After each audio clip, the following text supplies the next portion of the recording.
Hello दोस्तों, स्वागत है आप लोगों का सोलो लेवलिंग के सीजन 2 के एपिसोड नंबर 1 के अंदर। जिनको अपनी जॉब चेंज क्वेस्ट को चेक करने के लिए आखिरकार वो क्या होता है उसके लिए वो एक डंजन के अंदर जाता है जहाँ पर वो काफी सारे मॉन्स्टर से लड़ता है, नाइट से लड़ता है और वहाँ पर उन सबको मारने के बाद उसको एक जॉब टाइटल मिलता है जो की होता है नेक्रोमैंसर, जो की जिनको को काफी ज्यादा अजीब लग रहा था। लेकिन तभी जिनको को यहाँ पर सेकंड जॉब चेंज का भी ऑप्शन मिल जाता है, जिसकी वजह से जिनको जो टाइटल है वो अपग्रेड हो गया। अब जिनको को टाइटल हो गया था मोनार्च ऑफ शैडोज। तो अब जिनको अपने किसी भी एनिमी का शैडो को कंट्रोल कर सकता है और उसे जो मर्जी चाहे वो काम करवा सकता है। ग्रीस द नाइट के ऊपर भी अपने जो शैडो ऑफ मोनार्च की पावर की मदद से उसकी भी शैडो के ऊपर कंट्रोल करने की कोशिश करता है, लेकिन 2 बार तो फेल हो जाता है। लेकिन फाइनली वो यहाँ पर उसके ऊपर भी कंट्रोल कर लेता है और वहीं पे हमारा लास्ट वाला एपिसोड खत्म हो गया था। इस एपिसोड की शुरुआत में हम लोग जिन्नू को देखते हैं जो कि अपने बिस्तर पे सो रहा होता है। तभी उसकी सिस्टर का उसके फोन पे फोन आता है। जिन्नू की सिस्टर उसके ऊपर गुस्सा करते हुए कहते हैं कि सच में तुम अभी भी बेड में हो, तुम अभी भी सो रहे हो। जिन्नू कहता है कि हाँ मैं काफी ज्यादा थक गया था। जिसका जिन्नू अपना टाइम चेक करता है, वहाँ पर 2 बज गए होते हैं, जिसको देख कर काफी ज्यादा हैरान होता है। उसकी सिस्टर उसको कहती है कि जिन्नू तुमको मालूम तो है ना आज पेरेंट्स मीटिंग है, कहीं तुम उसको भूल तो नहीं गए हो ना। जिसकी बात सुनकर जिन्नू काफी ज्यादा शॉक में रहता है, कहता है ये तो मैं भूल गया था।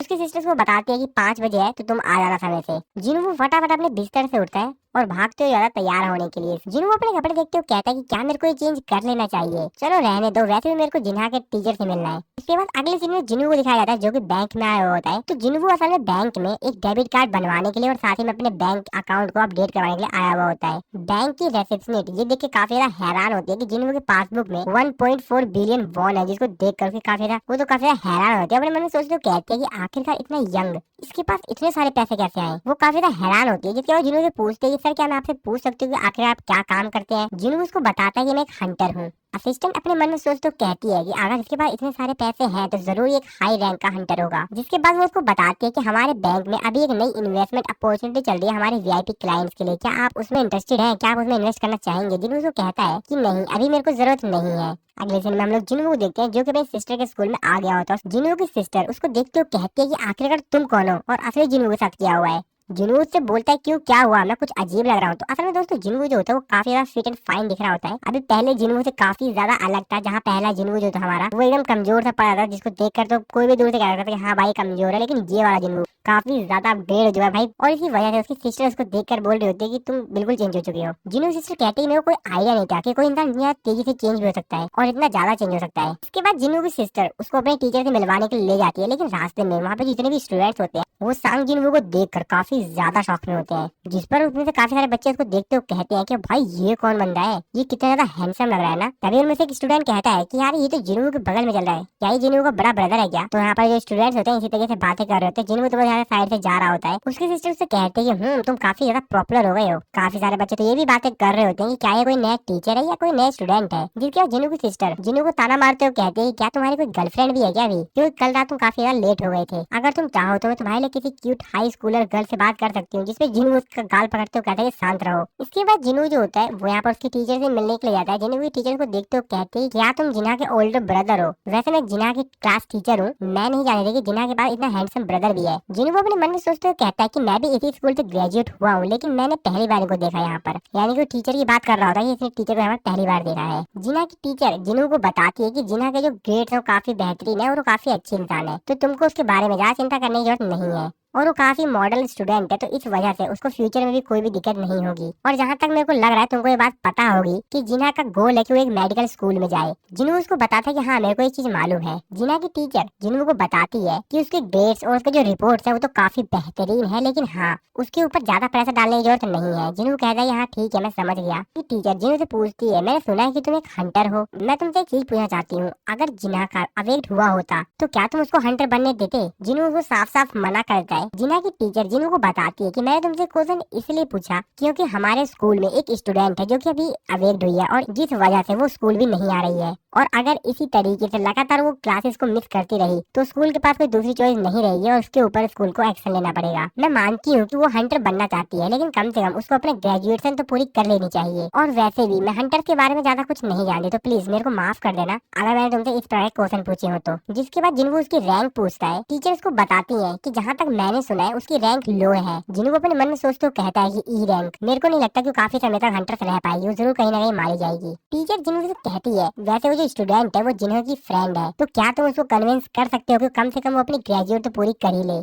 टीचर उसको उसका नाम बताती है, उस गर्ल का। वो बताती है कि उसका नाम हान सॉन्ग ये है, जिसका नाम सुनने के बाद जिनवू थोड़ा सा हैरान होता है। जिनवू टीचर से एक बार फिर से उसका नाम दोहराने के लिए कहता है। टीचर उसको बताती है कि उसका नाम हान सॉन्ग ये है, क्या तुम उसको जानते हो? अगले दिन हम लोग जिनवू को देखते हैं जो कि कहता है कि ऐसे यार ये काफी ज्यादा छोटी दुनिया है, मेरे को नहीं लगता कि वो लड़की वही होगी। जिनवू जब रास्ते में जा रहा होता है तभी उसको यहाँ पर वही गर्ल मिलती है, जिसको देखने के बाद जिनवू काफी ज्यादा हैरान होता है। वो लड़की भी जिनवू से कहती है कि सर आप यहाँ पर क्या कर रहे हैं? जिसके बाद जिनवू अपने सिस्टर की फोटो दिखाते हुए कहता है कि क्या तुम इसको जानती हो? वो उसको बताते कि हाँ मैं जानती हूँ, ये तो जिन्हा है, क्या तुम उसके ओल्डर ब्रदर हो? वैसे जब तुम एक बार हॉस्पिटल में थे तो मैं वहाँ पर आई थी। मैं नहीं जानती कि मेरे टीचर ने तुमसे क्या कहा, लेकिन स्कूल आने में कोई भी दिलचस्पी नहीं है और मैं हंटर बनना भी नहीं छोड़ सकती हूँ। जिसके बाद जिन्होंने उससे कहता है कि तुमने जैसे ही कहा था कि तुम एक ई रैंक की हंटर हो, तुमको ये बात तो मालूम ही होगी कि रेगुलर अटैक्स जो होते हैं वो मैजिक बीस्ट के खिलाफ वर्क नहीं करते हैं। तो तुम्हारे पास ऐसे वीपन्स होने चाहिए जिसमें मैजिक एबिलिटीज हो। पर मैं तुमको एक बार बता दूं कि अगर तुम वीपन को भी बाय कर लेती हो तब भी तुमको बार बार वीपन्स खरीदने की जरूरत पड़ेगी, और इसीलिए एक ई रैंक के हंटर के तौर पर प्रॉफिट्स बनाना काफी ज्यादा कठिन है। तो कहीं तुम बिना वीपन के तो लड़ाई करने की प्लानिंग नहीं कर रही हो? और बस अब तुम मेरे को ये मत कहना कि तुम ये चाहती हो कि तुम एक हंटर रहो सिर्फ इसलिए ताकि तुम थोड़ी बहुत पैसे कमा सको। जिस पे वो उसको कहती है कि अगर तुम मेरे को यहाँ पर लेक्चर देने के लिए आए हो तो अभी यहाँ से चले जाओ, और तुम भी जो ई रैंक के हंटर हो जैसे कि मैं हूँ। जिस पे जिन्होंने उससे कहता है कि तुम चिंता मत करो, मैं तुमको यहाँ पर ये कन्विंस करने के लिए नहीं आया हूँ कि तुम हंटर मत बनो। तो हैरान हो तो कहती है क्या अगर तुम ये काम करने के लिए नहीं आए हो तो तुम क्या करने के लिए आए हो? तो जिन्होंने उससे कहता है कि मैं तुम्हारे यहाँ पर मदद करने के लिए आया हूँ ताकि तुम एक एक्सीलेंट हंटर बन सको। इसके बाद अगली सीन में हम लोग एयरपोर्ट का सीन देखते हैं। तो असल में वांग डोंग सू भी इस जगह पर आ गया होता है अपने ब्रदर का बदला लेने के लिए। वांग डोंग सू एयरपोर्ट पे उतरा ही होता है तभी उसके पास वो च्यूल आते हैं जो कि उसका वेलकम करते हैं। वांग डोंग सू उसको देखते हुए कहता है तुमको दोबारा देखकर अच्छा लगा, तो हंटर एसोसिएशन ने मेरे को लाने के लिए तुमको भेजा है। वो च्यूल उसको कहता है कि जैसा कि एस रैंक हंटर कोरिया में आया है तो ऑफ कोर्स सर्विलेंस टीम का हंटर यहाँ पर आएगा आपको पिक करने के लिए। वांग डोंग सू उसका मजाक उड़ाते हुए कहते हो तो तुम अभी भी सर्विलेंस टीम में हो, तो क्या तुम अभी भी चेयरमैन हो, गो गन ही के राइट हैंड मैन? और अगर मैं तुम्हारी जगह होता तो मैं जरूर उस बूढ़े को वहाँ से हटाकर सब कुछ अपने हाथ में ले लेता। गो चिल्लू से पूछता है कि सर वैसे आपकी प्लानिंग कब तक है यहाँ पर रहने की? जिस पर उसको बताता है कि मैं ज्यादातर समय तक यहाँ नहीं रहूंगा, तो तुमको ज्यादा चिंता करने की जरूरत नहीं है, मैं यहाँ से जल्दी चला जाऊंगा जैसे ही मेरा काम खत्म हो जाएगा। वो चिल उससे कहता है कि तुमने अपने देश के साथ गद्दारी की और तुम दूसरी जगह चले गए, और अगर तुम कोरिया वापस आए हो तो जरूर तुमको बहुत ही ज्यादा जरूरी काम होगा। तो क्या तुम ई रैंक हंटर सांग जिन वू और डी रैंक के हंटर जिन वो को ढूंढने के लिए आए हो, है ना? क्या मैंने सही कहा? वांग डोंग सू से कहता है कि जैसा कि तुम सर्विलेंस एजेंट हो तो तुमको इस चीज के बारे में पहले से ही मालूम था, तो तुमने मेरे से ये क्यों पूछा? तो क्या तुम मेरे को रोकने की सोच रहे हो? क्या ये बात सही है? तुम मेरे को रोकने की सोच रहे हो? वो चिल उससे कहता है कि मैं तो सिर्फ अपना काम कर रहा हूँ सर। वांग डोंग सू उससे कहता है कि वैसे क्या तुम इसके रेंजर गिल्ड को ज्वाइन करना चाहोगे? मेरे पास तुम्हारे लिए काफी बेहतरीन डील है और तुमको ज्यादा पैसे भी दिए जाएंगे उस ओल्ड मैन से, जो भी तुमको पे करता है उससे ज्यादा ही मिलेंगे तुमको। तो वहाँ पर वो च्यूल अपने मन में सोचते हुए कहते हैं कि एस रैंक हंटर वांग डोंग सू एसोसिएशन ने सस्पेक्ट किया कि तुम्हारा जो ओल्डर ब्रदर था वांग डोंग सुक, उसने डंजन के अंदर बहुत सारे अनगिनत मर्डर किए हंटर्स के। जैसा कि एक छिपकली अपनी पूंछ खुद ही काट लेती है, वैसे ही तुम्हारे ब्रदर के साथ हुआ। पर क्या फर्क पड़ता है, दोनों ब्रदर तो एक जैसे ही है। इसके बाद हम लोग एक दूसरी जगह का सीन देखते हैं जहाँ पर अभी जस्ट गेट अपेयर हुआ होता है और इस जगह पर जिनवू उसी गर्ल को लाया हुआ होता है। तो असल में यहाँ पर white tiger guild management department के सेकंड डिवीजन जो चीफ होता है उसने यहाँ पर सांग जिन वू को विजिट के लिए बुलाया हुआ होता है, और साथ ही में उसका जो डिप्टी मैनेजर होता है वो भी उसके साथ आया होता है। व्हाइट टाइगर गिल्ड का चीफ उस गर्ल को यहाँ पर देखते हुए कहता है तुम तो वही स्टूडेंट हो ना जिसको मैंने कल देखा था? जिसको बताते है कि हाँ मैं वही हूँ। व्हाइट टाइगर गिल्ड का चीफ अपने मन में सोचते हुए कहता है कि ई रैंक का हंटर मैंने इससे ज्यादा उम्मीद की भी नहीं थी। लेकिन तभी वो अपने मन में दूसरी बात सोचते हुए कहता है कि लेकिन रुको, सांग जिन वो भी एक ई रैंक का हंटर है, तो मेरे को कंक्लूजन पर इतनी जल्दी नहीं आ जाना चाहिए। जिसपे व्हाइट टाइगर गिल्ड का चीफ उसको बताता है कि ऑफ कोर्स हमने यहाँ पर सारी एलिमेंट्स कर दी गई हैं। जिन्हें वो अपने मन में सोचते हुए कहता है ये मेरे को दिखाना चाहता है कि आखिर किस तरीके से ये नए रिक्रूट्स को ट्रेन करता है। ये तो काफी बेहतरीन बात है। ये मेरे को ये सब कुछ दिखाकर इम्प्रेस करना चाहता है कि आखिर किस तरीके से व्हाइट टाइगर गिल्ड का सिस्टम काम करता है और किस तरीके से वो नए लोगों को ट्रेन करते हैं। चीफ उसको बताता है कि मैंने बाकी अदर जो हंटर्स हैं उनको बता दिया कि तुम यहाँ पर आने वाले हो, तो तुमको चिंता करने की जरूरत नहीं है, यहाँ पर कोई भी दिक्कत नहीं होगी। साथ ही में जो एरिया है यहाँ पर काफी सारे गेट अपीयरेंस होते हैं, जिस वजह से इस जगह को एक अलग जोन में डाल दिया गया है। तो यहाँ पर आसपास ज्यादा लोग नहीं रहते हैं। यहाँ पर 80% जो घर है वो तो बंजर पड़े हुए हैं, वहाँ पर कोई रहता ही नहीं है। और इस जगह के जो अदर पार्ट्स हैं वो तो पूरी तरीके से बंद हो चुके हैं। और एक सी रैंक का गेट अभी जस्ट ओपन हुआ है, तो ये हमारे लिए परफेक्ट टूर होगा। तभी पीछे से एक दूसरा हंटर आता है जो कि कहता है कि पहले ही 9 बज चुके हैं, चलो उनको काट पीट के खत्म करते हैं और ये कोई पिकनिक नहीं है, तुम जानते हो। जिन्हों यहाँ पर व्हाइट टाइगर गिल्ड के चीफ से पूछता है कि अब ये कौन बंदा है, जिस पर वो उसको बताता है ये हमारा न्यू ए रैंक का हंटर है। ऐसा लगता है कि यहाँ पर ऑफेंड हो गया है जब इसको इस बारे में बताया गया कि आप भी यहाँ पर विजिट कर रहे हो, तो इसको यहाँ पर थोड़ा सा अजीब लगा। इसका नाम किम च्यूल है और जैसा कि आप देख सकते हो ये एक टैंक है। इनवू कहता है कि ए रैंक का हंटर, जिसके बाद वो उसको आगे बताते हैं कि आज का हमारा जो स्ट्राइक स्क्वाड है इसमें टोटल 12 मेंबर्स हैं। उन 12 मेंबर्स में से एक ए रैंक का, 7 बी रैंक के और 4 सी रैंक के लोग हैं। ए रैंक के और बी रैंक के हंटर्स को सी रैंक के हंटर्स के स्क्वाड के साथ जोड़ना ये थोड़ा सा ज्यादा ही हो गया, लेकिन कोई दिक्कत नहीं है। लेकिन फिर भी इनकी जो रैंक्स हैं वो तो ज्यादा है, लेकिन ये सबके सब न्यू हंटर्स हैं। तो हम लोगों ने ऐसा इसलिए किया ताकि इन लोगों को डंजन के अंदर कुछ एक्सपीरियंस गेन हो जाए।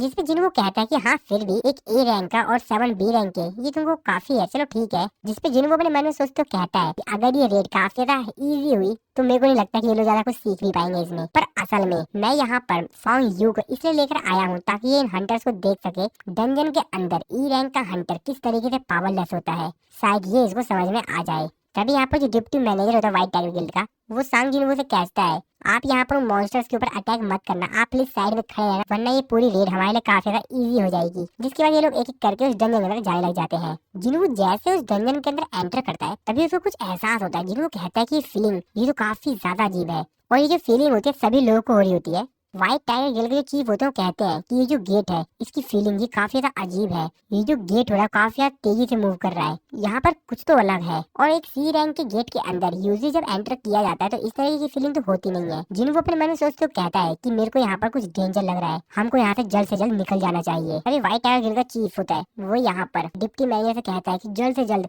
मेन स्ट्राइक स्क्वाड से कांटेक्ट करो, जल्द से जल्द करो। हम लोग जिन्हों को देखते हैं तो असल में यहाँ पर जो व्हाइट टाइगर गिल्ड के डिप्टी मैनेजर और चीफ इन दोनों को छोड़ के बाकी सभी लोग जो होते हैं उस डंजन के अंदर चले जाते हैं। जिन्हों भी चला जाता है उस डंजन के अंदर, जिसपे अभी दोनों यहाँ पर आपसे बात कर ले जाते हैं अब हम लोग क्या करना चाहिए। डिप्टी मैनेजर चीफ से पूछता है कि चीफ अब आप क्या कर रहे हैं। चीफ उसको बताता है जैसा कि मिस्टर सांग जिन वो भी गेट के अंदर चले गए हैं तो मैं मेन स्ट्राइक स्क्वाड को कॉल ना करते हुए मैं डायरेक्टली हमारे मास्टर को ही कॉल कर रहा हूँ। जिसके बाद वो यहाँ पे अपने मास्टर को कॉल करता है। वो अपने मास्टर को बताता है कि एक रेड गेट ओपन हो गया है। जिसकी बात सुन के उसके मास्टर काफी हैरान होते हैं। वो कहते हैं कि ऐसा कैसे हो सकता है, एक सी रैंक के गेट के अंदर एक रेड गेट कैसे ओपन होता है, वहाँ पर कैसे आ गया रेड गेट। और जैसा कि तुम अगर कह रहे हो अगर ये बात सही है तो इसका मतलब ये है कि मेरे को वहाँ पर खुद ही आना पड़ेगा। तो दोस्तों असल में ये होता है व्हाइट टाइगर गिल्ड का master S rank hunter big यून हो। इसके बाद अगली सीन में हम लोग मिस्टर च्यूल और वांग डोंग सू को देखते हैं जो कि कार से कहीं पे जा रहे होते हैं। वांग डोंग सू मिस्टर च्यूल से पूछता है कि वैसे मेरे भाई के फ्यूनरल पे क्या हुआ। मिस्टर च्यूल उसको बताते हैं कि आपके ब्रदर की जो प्रोफाइल थी वो लो रखी गई थी, साथ ही में हम लोग को उसकी बॉडी भी नहीं मिली, तो क्या आप उसके कब्र पे जाना चाहेंगे। जिस पर वो साफ साफ उसको मना करता है और कहता है कि मेरे को मरे हुए के पास जाने में कोई भी इंटरेस्ट नहीं है, मेरे को तो इंटरेस्ट इस चीज में है जो कि मेरे ब्रदर ने जिन कचड़ों को पीछे छोड़ दिया है। तो वो यहाँ पर सांग जिन वू और उसके साथ ही बात कर रहा होता है।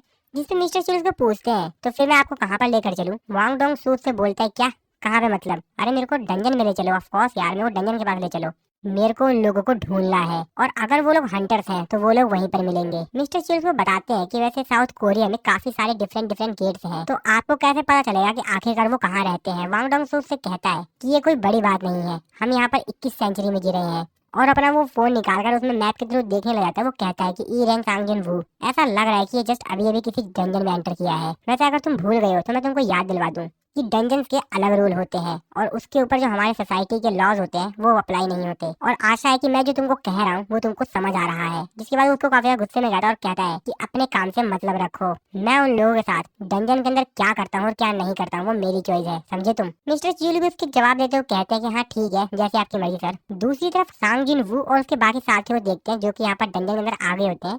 तो बेसिकली ये लोग एक दूसरे डायमेंशन में आ गए होते हैं, जिसको देखने के बाद यहाँ पर जितने भी हंटर्स होते हैं उसके साथ आए होते हैं सांग जिन वू के साथ, वो कहते हैं कि आखिरकार हम लोग हैं कहाँ। और वैसे भी ये चीज डंजन जैसी दिखाई दे ही नहीं रही है, साथ ही में जो गेट है वो भी डिसअपियर्ड हो गया है। जिन वो अपने मन में सोच तो कहता है कि आसपास मेरे को कुछ भी अजीब चीज सेंस नहीं हो रही है, कहीं गेट हम लोगों को कोई दूसरे डायमेंशन में तो ट्रांसपोर्ट नहीं कर गया है। तभी सांग जिन वू जिस गर्ल को अपने साथ लाया हुआ होता है उसकी तरफ बहुत तेजी से तीर आती है, लेकिन सांग जिन वू उसको रोक लेता है। बाकी सभी जो लोग होते हैं वो भी इसे देख कर काफी डर जाते हैं क्योंकि उन लोगों पर भी अटैक हुआ होता है। वो कहते हैं अरे वो देखो पेड़ के ऊपर कोई है, लगता है वही लोग हैं जो हमारे ऊपर अटैक्स कर रहे हैं। जिसके बाद हम लोग को वो लोग दिखाए जाते हैं जो कि उन लोगों पर अटैक कर रहे होते हैं। तो असल में ये लोग आइस एल्फ्स होते हैं। जिनवू जो कि उन लोगों को देख लेता है, उन लोगों की तरफ देखते हुए कहता है कि आइस एल्फ्स, मैं इनके प्रेजेंस को सेंस नहीं कर पाया क्योंकि ये लोग मेरे से काफी ज्यादा दूर है। जिनवू बताता है कि वो लोग जो कि इन टाइप के क्रिएचर से कभी भी एनकाउंटर नहीं हुए हैं, वो लोग इसको आइस एल्फ्स कहते हैं। लेकिन वो हंटर्स जो कि इन लोगों के साथ लड़े हैं, वो इन लोगों को दूसरे नाम से कहते हैं। लेकिन इनका जो दूसरा नाम है इन क्रिएचर्स का, वो इनको इसीलिए दिया गया है क्योंकि इनके जो दूसरे मेथड होते हैं हंटर्स को मारने के, वो काफी ज्यादा ब्रूटल होते हैं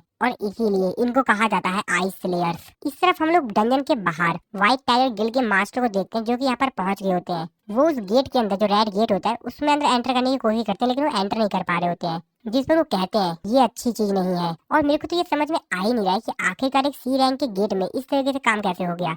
जिसपे व्हाइट टाइगर गिल्ड का जो मास्टर होता है, वो यहाँ पर डिप्टी मेयर से पूछता है कि क्या तुमने एसोसिएशन से कांटेक्ट करने की कोशिश की, जिसपे वो बताता है कि हाँ, हमने कोशिश की थी। लेकिन वो लोग सिर्फ हमसे यही पूछे जा रहे थे कि क्या सच में वो एक सी रैंक गेट ही था ना। जिसकी बात सुन के व्हाइट टाइगर गिल्ड का जो मास्टर होता है, वो भी काफी ज्यादा गुस्से में आता है। वो कहता है कि अरे नहीं।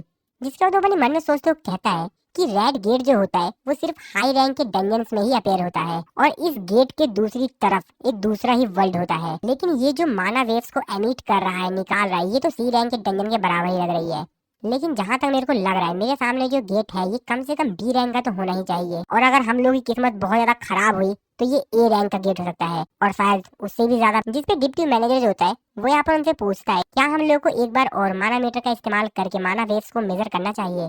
जिसपे मास्टर उसको कहते हैं कि जैसा कि गेट पूरी तरीके से रेड हो चुका है, साथ ही में किसी भी प्रकार की कोई भी माना वेव्स को रिलीज नहीं कर रहा है, तो इसको मेजर कर पाना ही नामुमकिन है। और अब ऐसा कोई तरीका नहीं है कि हम इस गेट की एग्जैक्टली जो रैंक है वो पता लगा सके। जिसके बाद वो पूछते हैं कि मेरे को ये बताओ कि आखिरकार अंदर कितने हंटर्स हैं। जिस पर उसको बताया जाता है कि टोटल अंदर 12 हंटर्स हैं। जिस पर वो उससे पूछता है कि आखिरकार उनमें से कितने ज्यादा हाई रैंक्स के हैं। जिसपे उसको बताया जाता है कि 12 हंटर्स में से सिर्फ एक हंटर है जो कि ए रैंक का है, जिसका नाम किम च्यूल है, और वो उस टीम को लीड कर रहा है। साथ ही में वहाँ पर 7 बी रैंक के हंटर्स भी हैं।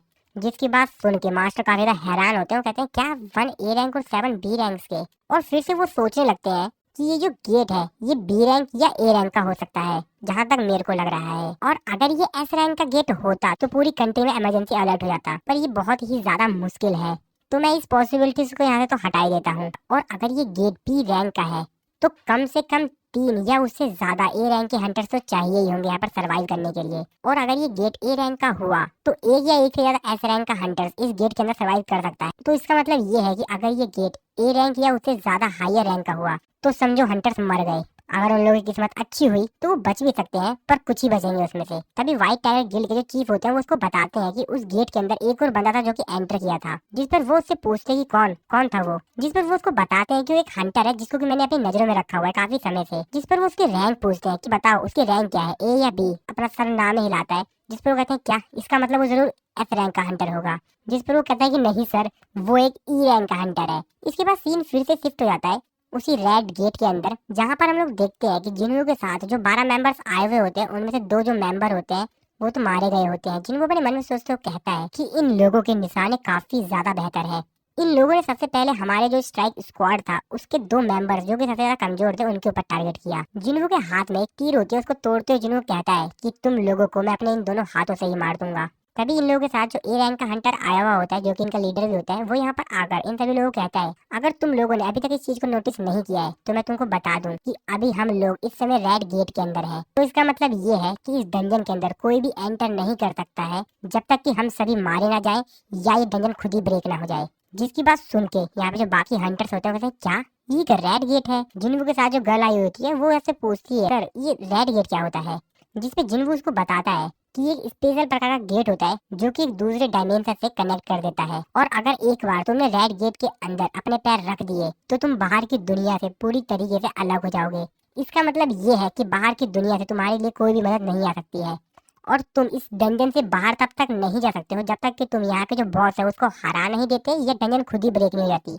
और अगर सरल शब्दों में कहा जाए तो हम यहाँ पर फंस चुके हैं। तभी यहाँ पर जो ए रैंक का हंटर होता है वो यहाँ पर इन लोगों को फिर से कहता है कि मैं तुम लोगों को अपने बारे में एक बार और बता देता हूँ। और जैसा कि सबको ये बात पता लग चुकी है कि हम लोग एक रेड गेट के अंदर एंटर हो गए हैं, तो ये मेरी जिम्मेदारी है कि मैं ये श्योर करूँ कि हम सभी लोग यहाँ से सुरक्षित वापस जा सके। लेकिन मैं आप लोगों से एक बात ये भी बता दूं कि मैं आप लोगों को प्रॉमिस नहीं कर रहा हूँ। हम लोग को इस डंजन को ब्रेक करने में महीने भी लग सकते हैं, तो इसलिए यहाँ पर किसी भी प्रकार की कोई भी गारंटी नहीं है कि हम लोग कब तक सर्वाइव करेंगे। और इस रेड गेट की मिनिमम जो डिफिकल्टी लेवल होगा वो बी रैंक का होगा, और इस जैसे खतरनाक जगह पर ये काफी ज्यादा डिफिकल्ट है कि हम सभी लोग यहाँ पर एक साथ मैनेज कर सके एक सिंगल यूनिट रहकर। तो हम लोग यहाँ पर 2 टीम बना लेते हैं अलग अलग। अगर हम इसी जगह पे रहें तो या तो हम लोग जम के मर जाएंगे और या तो हम लोग को क्रिएचर्स यहाँ पर दोबारा आकर खुद अपने हाथों से मार देंगे। और अगर तुम में से कोई भी मेरी टीम को ज्वाइन नहीं करना चाहता है तो मैं ये जो डंजन है अपने दम पर ही क्लियर कर दूंगा। तो तुम लोगों में से कौन कौन मेरे साथ आना चाहेगा? जिसपे काफी सारे लोग कहते हैं हाँ मैं भी आऊंगा मैं भी आऊंगा, लेकिन वो काफी सारे लोगों को मना करेगा और कहता है कि तुम में से जो भी सी रैंक या उससे नीचे का हंटर है वो मेरे साथ नहीं आएगा। इसके बाद वो लोगों को बताता है कि रेड गेट के अंदर एक दिन 1 घंटे के बराबर होता है रियल लाइफ में। यानी कि अगर रियल लाइफ में सिर्फ 1 घंटे बीते हैं तो रेड गेट के अंदर एक दिन बीत चुके होंगे। अगर बेकार से भी बेकार हुआ तो हम लोगों को महीने लग जाएंगे बॉस को हराने में। और इस प्रकार के सर्कमस्टांसेस में मैं किसी भी प्रकार के एक ऐसे लोग को अपने साथ नहीं ले जाना चाहूंगा जो कि एक डेड वेट की तरह हो। लेकिन उसको ऐसा कहते ही बाकी जो हंटर्स होते हैं सी रैंक के वो उसके ऊपर गुस्सा करते हो, कहते हैं कि तुम हमको डेड वेट कह रहे हो। जिस पर वो कहता है कि तुम लोग उदास मत हो, जब हम लोग बॉस को हराकर वापस आएंगे अगर तुम तभी जिंदा होगे तो चिंता मत करो, हम भी तुमको यहाँ से बाहर निकाल देंगे। तभी उन लोगों के साथ में जो एक गर्ल हंटर आई हुई होती है वो उससे बोलती है कि मैं तुम्हारे साथ नहीं जाना चाहूंगी बल्कि मैं इन लोगों के साथ जाना चाहूंगी। जिस पर वो भी कहता है कि चलो ठीक है जैसी तुम्हारी मर्जी। जिसके बाद यहाँ पर उनका लीडर होता है वो उनको कहता है कि इस लड़की के जाने के बाद यहाँ पर एक जगह खाली हो गई है तो तुम में से कोई एक हमारे साथ चल सकता है। तो यहाँ पर ये जो गर्ल हंटर होती है वो वहाँ से जाते वो बोलती है हम लोगों के ऊपर एरो शूट की गई, ये उस एरो तक को नहीं देख पाया। तभी वो जिन्हों से बोलती है कि तुम असल में ई रैंक कर तो नहीं हो। तभी सीन शिफ्ट होता है, डंजन के बाहर का सीन देखते हैं। व्हाइट टाइगर गिल्ड का जो चीफ होता है वो व्हाइट टाइगर गिल्ड जो मास्टर होता है, तो यहाँ पर जो मास्टर है इसका नाम मिस्टर बेक है। तो मिस्टर बेक को बताता है कि मैंने इस चीज को काफी समय से सीक्रेट रखा था क्योंकि मैं सांग जिन वू का ट्रस्ट जीतना चाहता था, लेकिन मैं इतना तो पक्का कह सकता हूँ कि उसका रीअवेक्ड हुआ है। मिस्टर बेग उससे कहते हैं कि सही में, जिसकी बात सुनने के बाद चीज भी थोड़ा सा यहाँ पर शक करता है अपने ऊपर। कहता है कि वैसे उसने मेरे को कभी भी एक क्लियर आंसर नहीं दिया कि उसका रीअवेक्ड हुआ है। तो वो उसका रिप्लाई देते हुए कहते हैं कि हाँ बस इसको तुक्का ही कह सकते, मतलब ये मेरा मानना है। जिसकी बात सुनने के बाद मिस्टर बेग थोड़ा सा नाराज हो जाते हैं। वो कहते हैं कि इसका मतलब ये है कि हम एक ही इंसान है जिसके ऊपर ट्रस्ट कर सकते हैं, वो है किम च्यूल। वो भी अपने मन में सोचते हुए कहते हैं कि मिस्टर बेग आप समझ नहीं पा रहे कि मैं किस चीज की बात कर रहा हूँ। अगर आप सांग जिन वू को एक्शन में देखोगे तो आप खुद ही समझ जाओगे। तभी यहाँ पर सर्वेलेंस टीम का फर्स्ट डिवीजन का जो मैनेजर होता है जो सांग चैन, वो यहाँ पर आता है। वो यहाँ पर मिस्टर बेग से कहता है कि वो जो ए रैंक का हंटर उन लोगों के साथ गया है उसकी जो रिकॉर्ड्स है परफॉर्मेंस वो काफी बेहतरीन है। मैं किसी भी प्रकार की कोई हेल्प नहीं कर सकता हूँ, लेकिन अभी मैंने सुना कि एक ई रैंक का हंटर जिसका रीअवेक्ड हुआ था, क्या मैंने सही सुना था ना? और मेरे ओपिनियन में वो जो ए रैंक का हंटर है वो मोर क्वालिफाइड है एक ऐसे इंसान से जिसका कोई भी नाम नहीं है और उसके पास कोई भी एक्सपीरियंस नहीं है। White tiger guild second division का जो चीफ होता है वो भी अपने मन में सोचते हुए कहता है कि अंत में पता चल ही जाएगा कि कौन सही है। और तभी इन लोगों के पास वांग डोंग सू और मिस्टर चियोल आते हैं। वांग डोंग सू उन सभी लोगों को यहाँ पर देखकर कहता है कि व्हाइट टाइगर गिल्ड के लोग तुम लोग यहाँ पर क्या कर रहे हो। जिसको देखने के बाद सभी लोग काफी ज्यादा हैरान होते हैं कि वांग डोंग सू आखिरकार यहाँ पर क्या कर रहा है। मिस्टर बेग उससे पूछते हैं कि तुम कोरिया में क्या कर रहे हो, जिस पर वो उसको बताता है कि मैं यहाँ पर कुछ बिजनेस से आया हूँ, मेरा कोई काम है इसलिए मैं यहाँ पर आया हूँ बस। मिस्टर बेग उसके ऊपर गुस्सा करते हुए कहते हैं कि मेरे क्वेश्चन का जवाब दो कि तुम इस समय हमारे स्टेट में हो तो तुम बताओगे कि तुम यहाँ पर कोरिया में क्या बिजनेस करने के लिए आए हो, आखिरकार तुम यहाँ पर करने के आए हो। जिस पर उससे कहता है कि मैं यहाँ पर बस अपने आप से कुछ पूछ रहा था, क्या तुम मेरे को बताओगे आखिरकार क्यों तुमने एक ई रैंक के लूजर, एक ई रैंक के हंटर को रिक्रूट किया है। मिस्टर बैग कहते हैं क्या ई रैंक, तुम किसके बारे में बात कर रहे हो। जिस पर वो उससे कहता है कि मैं सांग जिन वू के बारे में बात कर रहा हूँ जो कि अभी जस्ट गेट के अंदर एंटर किया है। मिस्टर बैग भी सांग जिन वू का नाम सुनकर कंफ्यूज हो जाते हैं। वो कहते हैं क्या वांग डोंग सू, इसको भी इसके बारे में पता है क्या। और तभी वांग डोंग सू जो होता है वो गेट के पास जाता है। वो कहता है कि आखिरकार यहाँ पर चल क्या रहा है। और तब उसको पता चलता है, वो कहता है क्या ये तो एक रेड गेट है। और इस तरफ हम लोग डंजन के अंदर का सीन देखते हैं जहाँ पर सांग जिन वू और यहाँ पर जो दूसरा ए रैंक का हंटर होता है उन लोगों की अलग अलग टीम बन गई होती है। तो जिनवू की जो टीम होती है उसमें सभी सी रैंक के हंटर होते हैं, सिर्फ एक लड़की को छोड़ के जो कि अभी भी आई थी जो कि बी रैंक की हंटर है। और ये लोग अब एक दूसरे को गुड लक बोल के अलग अलग रास्ते पे चले जाते हैं। हम लोग जिनवू और उसके टीममेट्स को देखते हैं। यहाँ पर जो लड़की होती है वो यहाँ पर जिनवू से पूछती है कि तुमने मेरे क्वेश्चन का आंसर नहीं दिया, तुम्हारी रैंक क्या है। जिनवू कहता है क्या मेरी रैंक जान के क्या करोगी। वो लड़की अपने मन में सोचते हुए कहती है ये बंदा कम से कम ए रैंक का तो होगा ही, नहीं शायद उससे भी ज्यादा। और डंजन के दूसरी तरफ हम लोग जो ए रैंक का हंटर होता है उसके और बाकी उनके जो दोस्त होते हैं उनको देखते हैं। वो लोग एक जगह पहुंचने के बाद कहते हैं कि हम लोग अभी यहीं पे रुकेंगे और ये जो फॉरेस्ट है ये आइस बियर्स टेरिटरी है। तो इन लोगों को जो लीडर होता है ए रैंक का हंटर वो कहता है कि ऐसा लगता है कि एक ई रैंक के हंटर की वजह से बाकी इनोसेंट लोगों की जान जाएगी। तो वो असल में यहाँ पर सांगिन वो उसकी टीम की बात कर रहा होता है। तभी उसका साथी कहता है कि आखिरकार हमें ई रैंकर से एक्सपेक्ट भी क्या कर सकते हैं, यहाँ तक कि तो उसको एक प्रॉपर ट्रेनिंग भी नहीं मिली होगी। तभी उन लोगों के सामने कोई चीज आती है। तभी जो ए रैंक का हंटर होता है वो उन सभी लोगों से कहता है कि सभी लोग तैयार हो जाओ युद्ध के लिए। इसके बाद अगले सीन में हम लोग डंजन के बाहर का सीन देखते हैं। मिस्टर बेग जो होते हैं वो यहाँ पर काफी ज्यादा परेशान हुए होते हैं और अपने मन में सोचते हुए कहते हैं आखिरकार ये सभी लोग सांग जिनू के बारे में की बात कर रहे हैं, जिसको देखो हर कोई सांग जिनू की बात कर रहा है। और इसी सीन के साथ हमारा ये वाला जो एपिसोड है यहाँ पर खत्म हो जाता है। तो दोस्तों वीडियो अच्छी लगे वीडियो लाइक कर दीजिएगा, चैनल को अगर सब्सक्राइब नहीं किया तो इसके अगले एपिसोड को देखने के लिए चैनल को भी सब्सक्राइब जरूर से कर देना। मिलता हूँ मैं आपको अपनी नेक्स्ट वीडियो में।